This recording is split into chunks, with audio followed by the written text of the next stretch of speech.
नमस्कार, बहुत स्वागत है आपका। जी मध्य प्रदेश छत्तीसगढ़ देख रहे हैं आप। मैं हूं आपके साथ प्रेरणा मिश्रा। इस बुलेटिन की शुरुआत राजनांदगांव से मिल रही खबर से करेंगे, जहां सियासी जीवन पर टीएस सिंहदेव का बयान सामने आया है। उन्होंने कहा कि बीजेपी में जाने की बात को फिर खारिज किया है। टीएस सिंहदेव ने कहा कि मेरा जीवन दर्शन बीजेपी से मेल नहीं खाता। भविष्य में राजनीतिक जीवन कैसा होगा, इस पर आगे विचार करूंगा। नई पार्टी बनाने से भी टीएस सिंहदेव ने इनकार किया है। नहीं बताऊंगा नई पार्टी, बनाऊंगा नई पार्टी, बहुत पैसा लगता है। राजनांदगांव में नर्सिंग कॉलेज के लोकार्पण के मौके पर टीएस सिंहदेव पहुंचे हुए थे, जहां पर उन्होंने ये बयान दिया और बीजेपी में जाने की बात को फिर से उन्होंने खारिज किया है। मेरी व्यक्तिगत जो विचारधारा है, मेरी जीवन की जो फिलॉसफी है, मेरे जीवन का जो दर्शन है, वो मुझे बीजेपी के साथ कभी नहीं जोड़ सकता। तो बीजेपी में कभी नहीं जा सकता। शेष राजनीति क्या रास्ता लेती है वो भविष्य में तय होगा। कोई अपनी पार्टी बनाएंगे? नहीं, बहुत पैसे लगते। तो टीएस सिंहदेव का ये बयान सामने आया है और सियासी जीवन पर टीएस सिंहदेव ने ये बयान दिया और हालांकि बीजेपी में जाने की बात को फिर से उन्होंने खारिज किया है। कहा कि मेरा जीवन दर्शन बीजेपी से मेल नहीं खाता।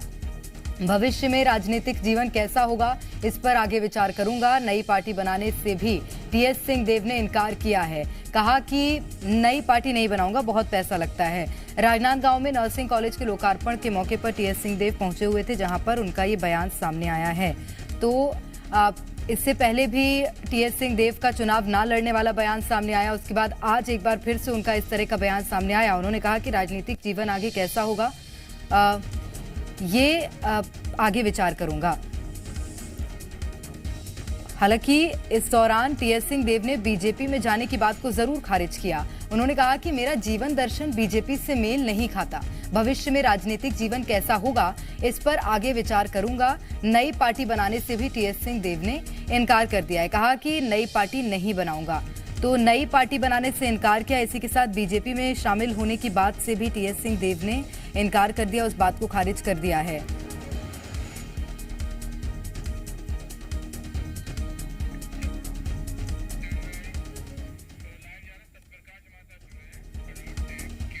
और ज्यादा जानकारी लेंगे। सत्यप्रकाश इस वक्त हमारे साथ रायपुर से हमारे संवाददाता सीधे जुड़ गए हैं। सत्यप्रकाश, टीएस सिंहदेव का आज का जो बयान सामने आया है, उससे एक बार फिर ये तो साफ हो गया है कि नाराजगी जरूर उनके मन में है। हालांकि बीजेपी में जाने की बात को खारिज कर दिया उन्होंने। देखिए, टीएस सिंहदेव कई दफा कह चुके हैं कि वो कांग्रेस के एक जिम्मेदार सिपाही हैं और कांग्रेस पार्टी में ही वो हैं। कांग्रेस पार्टी ही उन्होंने ज्वाइन किया था और कांग्रेस पार्टी ही रहेंगे। दूसरे राजनीतिक दल में वो नहीं जाएंगे। हाँ, ये जरूर है कि जिस तरह से पिछले दिनों में टीएस सिंहदेव के बयान आए, वो कई सारी चर्चाओं को जन्म देने वाले हैं। खास तौर पे तब जबकि उन्होंने पिछले 2-3 बयानों में ये संकेत देने की कोशिश की कि इस दफा वो विधानसभा का चुनाव नहीं लड़ सकते हैं। दूसरी ओर अगर हम कहें तो जिस तरह से राजनीतिक तौर पे तमाम बयानबाजी का दौर चलते रहा है, या उनका जो बयान आया पिछले 2-3 दफा, उसके बाद गृह मंत्री ताम्रध्वज साहू का जो बयान आया, इन सब चीजों के बीच कहीं ना कहीं ये तो जरूर माना जा रहा है कि भीतर ही भीतर उनकी कोई ना कोई नाराजगी तो है। और क्या वो नाराजगी वजह रहेगी कि वो चुनावी मैदान में इस बार 2023 के विधानसभा चुनाव में नहीं कूदेंगे, या वो चाहते हैं कि उनके बजाय परिवार का ही कोई सदस्य चुनाव लड़े, या वो चाहते हैं कि दूसरे कार्यकर्ता को मौका दिया जाए। क्या चाहते हैं टीएस सिंहदेव, ये भविष्य में अपने पत्ते खोलेंगे, जिस बात के भी संकेत उन्हें दिए हैं। और ताजा बयान से भी कमोबेश यही दिखाई देता है कि एक तो उन्होंने ये बताने की कोशिश की है कि भले लाख सियासी गलियारे में चर्चाओं का दौर चल रहा हो, बयानबाजी चल रहा हो, लेकिन वो भाजपा ज्वाइन नहीं करेंगे या अपनी पार्टी भी नहीं बनाएंगे। हालांकि उन्होंने जरूर तर्क दिया कि पार्टी बनाने में पैसे बहुत खर्च होते हैं, लेकिन दूसरी ओर अगर हम कहें तो उनकी मंशा भी ऐसी नहीं है। हालांकि ये भी वैसे भी राजघराने के परिवार से आते हैं, तो मुझे लगता है ये तर्क तो ठीक है। कांग्रेस की विचारधारा से मुझे लगता है अभी भी टीएस सिंहदेव सहमत हैं। लेकिन ये जो नाराजगी है सत्यप्रकाश, क्योंकि ये नाराजगी तो जाहिर है, इससे पहले भी जब उन्होंने चुनाव ना लड़ने का बयान दिया था, उसके बाद आज फिर से एक और इसी तरह का बयान, आगे राजनीतिक जीवन कैसा होगा वो सोचूंगा, उन्होंने आज भी ये कहा है। ये इसका कारण क्या है? क्योंकि देखिए जनता उनसे प्यार करती है, जनता उनसे लगाव रखती है, टीएस बाबा के नाम से बहुत प्रसिद्ध है अपने क्षेत्र में, और जनता खुद भी जब चाहती है कि वो उनके जनप्रतिनिधि बने रहें, फिर समस्या क्या आ रही है, क्या समझ पा रहे हैं आप?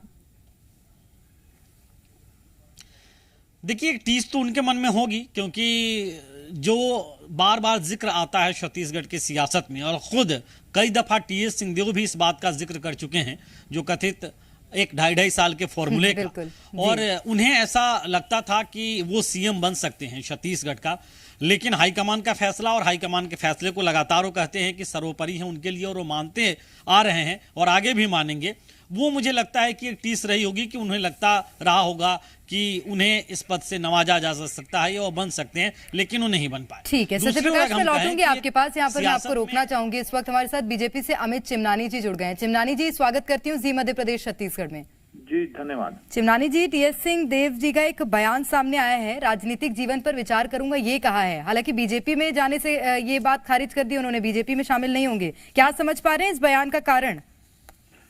देखिए, ये उनका कोई पहला बयान नहीं है। लगातार टीएस बाबा सरकार के खिलाफ बात करते रहे हैं, और अपने विभागों में हो रहे भ्रष्टाचार को उन्होंने उजागर किया। जो वादा खिलाफी सरकार कर रही है उसके बारे में भी चिट्ठी लिखकर बकायदा इस्तीफा दे दिया था। और कांग्रेस पार्टी ने कहीं पर भी जो उन्हें दायित्व दिया उन्हें काम करने नहीं दिया। वो स्वास्थ्य मंत्री थे तो उन्हें स्वास्थ्य विभाग की बैठकों में तक नहीं बुलाया जाता था। ये विषय चला कि 2.5 साल के बाद उनको मुख्यमंत्री बनाया जाएगा, और लगभग तय हो गया। फिर सारे लोग चले गए दिल्ली, और वहां शक्ति प्रदर्शन और बाकी चीजों से उनका मुख्यमंत्री पद रोक लिया गया। उसके बाद से वो एक्टिव नहीं है राजनीति में। कहीं ना कहीं लगातार उन्हें जो सरकार के लोग हतोत्साहित करना चाहते थे वो वैसा दिख रहा है। तो ऐसे में उनके ये बयान कोई चौंकाने वाले नहीं है। ये कांग्रेस के लिए बहुत ही ज्यादा डेंजरस संकेत हैं, क्योंकि सरगुजा में उनकी तूती बोलती है। उन्होंने घोषणा पत्र बनाया था, वो आज के नेता नहीं है। उनको राजनीति करते वर्षों हो गए, और कांग्रेस के सबसे सीनियर नेताओं में एक हैं। अगर वो पार्टी से टूट रहे हैं तो उनके साथ लाखों कांग्रेस के कार्यकर्ता भी टूटेंगे, कई विधायक भी टूटेंगे, और आने वाला समय कांग्रेस के लिए अच्छा नहीं होगा, ये बात हम कह सकते हैं।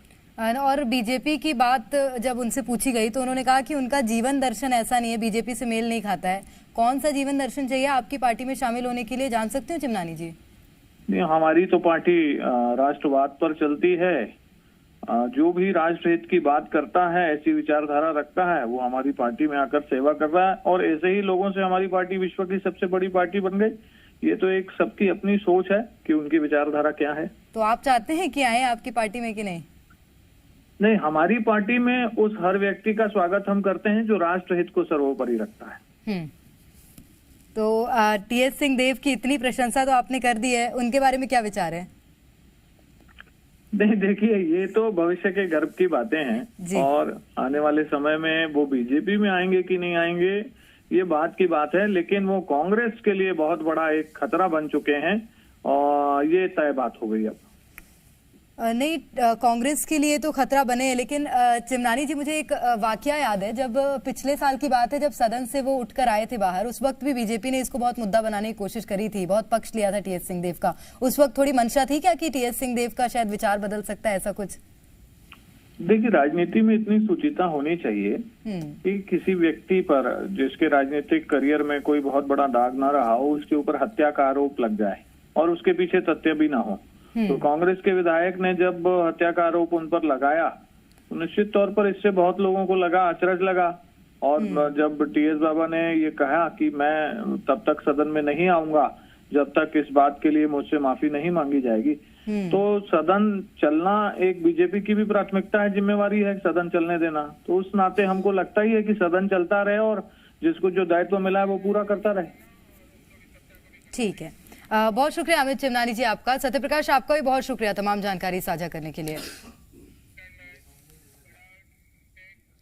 खबरों में बने रहने के लिए आप हमारे फेसबुक, ट्विटर और इंस्टाग्राम पेज को फॉलो कर सकते हैं। लेटेस्ट अपडेट के लिए आप हमारे यूट्यूब चैनल को सब्सक्राइब भी कर सकते हैं। और हाँ, बेल आइकन पर क्लिक करना ना भूलें।